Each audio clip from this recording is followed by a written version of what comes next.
I think the wide receiver conversation is very interesting because I think what I know from around the NFL, too, is I think everybody, if you ask everybody who's the top 5 receivers in the draft, like we talked about earlier, I think most people, most of the NFL has Jameson Williams as number 1, clearly.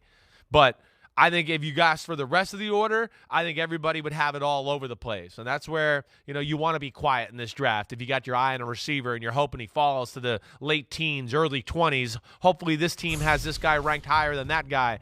That's where I think this draft could be interesting, kind of in the mid part of the first round, Mike.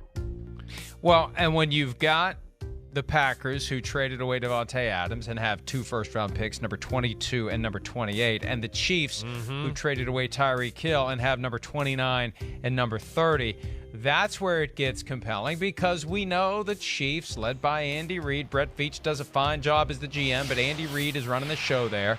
When they come up with a plan, they find a way to implement it. They keep their mouths shut about it, and this chess match between the Packers and the Chiefs to replace their number 1 receivers. I think there's a greater urgency for the Packers to find a number 1 target.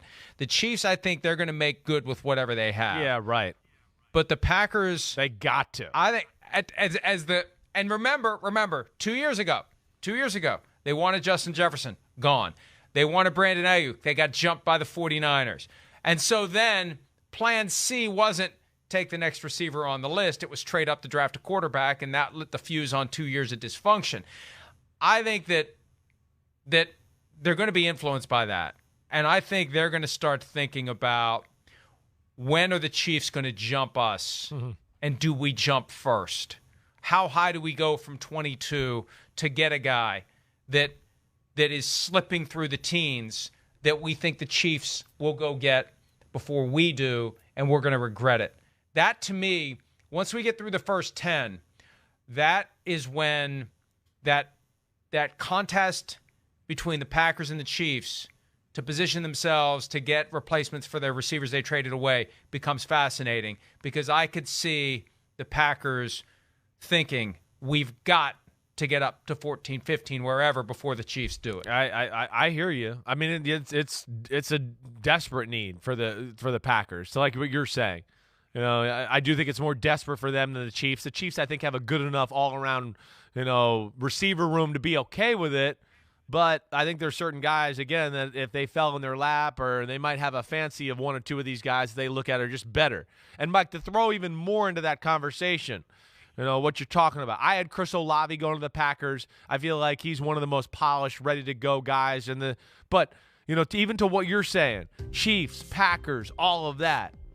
The other 2 teams that we got to worry about, at least if you're them, the Saints, I got to think with one of those 2 picks are thinking receiver.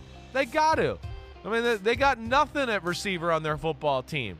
Michael Thomas is coming back, but there's no proven commodities or anybody that you can look at to go, I think they're going to break out this year and this will be a big-time year. I don't think you can roll the dice on that.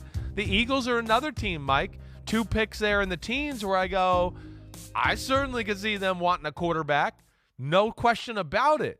And that's where it gets interesting for the Packers especially, who, like you said, are a little bit more desperate than Kansas City. Kansas City has more of the history of being aggressive and making a move for a guy they want, and that's what would scare me if I'm Green Bay for sure.